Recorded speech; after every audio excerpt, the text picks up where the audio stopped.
نحمدہ ونصلی علی رسولہ الکریم اما بعد۔ میرے انتہائی واجب الاحترام بھائی دوست بزرگوں، آپ نے 3-4 دن پہلے ایک آدمی کو یہ کہتے ہوئے سنا میڈیا پر کہ اس نے یہ کہا کہ غزہ کے اندر کوئی چیز امدادی طور پر نہیں پہنچ رہی، اور باقاعدہ اپنے چشمے کو پکڑ کے کہا کہ یہ چشمہ بھی آپ وہاں تک نہیں پہنچا سکتے۔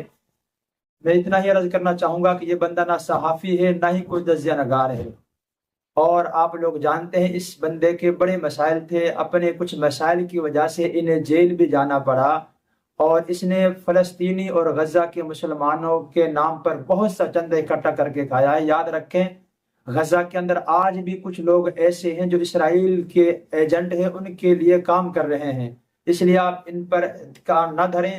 آپ کی تسلی کے لیے ایک بات عرض کر دوں کہ مرکز کے کچھ طلباء جو فلسطین اور غزہ کے تھے یہاں سے پڑھ کر گئے ہیں، انہوں نے اپنے اساتذہ کے نام پیغامات بھیجے، سوشل میڈیا پر موجود ہیں، شکریہ ادا کیا ہے۔ ان کے علاوہ وہ لوگ پاکستان کا نام لے کر شکریہ ادا کرتے ہیں، اور پاکستان کے نام کو ان لوگوں نے بینر لگا رکھے ہیں۔ اور آپ لوگ جانتے ہیں پچھلے دنوں میں اسماعیل ہنیہ شہید رحمہ اللہ تعالیٰ پاکستان آئے، مختلف تنظیموں کے بڑے علماء سے ملاقاتیں ہوئی، سب کا شکریہ ادا کیا۔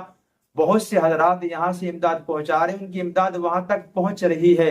ان لوگوں کا کام ہے شکوک و شبہات پیدا کرنا، جسے شیطان نیکی نہیں کرنے دیتا۔ کچھ لوگ شیطان کا کام کرتے ہیں، وہ بھی لوگوں کو نیکی نہیں کرنے دیتے، اور قرآن نے اس کے بارے میں فرمایا الذی یوسوس فی صدور الناس من الجنۃ والناس، کہ شیطان دلوں میں اللہ کی پناہ مانگے اس آدمی سے جو دلوں کے اندر وسوسے پیدا کرتا ہے۔ وہ بندہ چاہے شیاطین میں سے ہو یا وہ جنات میں سے ہو یا انسانوں میں سے ہو، تو ان کا کام یہ ہے شیطان کا۔ قرآن میں بتایا کہ یہ دلوں کے اندر وسوسے پیدا کرتے ہیں، اس لیے آپ اپنے علماء پہ اطمینان رکھیں، اعتماد کریں۔ الحمدللہ ساری چیزیں وہاں ان تک پہنچ رہی ہیں، براہ راست پہنچ رہی ہیں، اور ان کا ایک غزہ کے مسلمانوں کا، فلسطینی مسلمانوں کا آفس بھی اسلام آباد موجود ہے، آپ ان سے جا کے تصدیق کر سکتے ہیں۔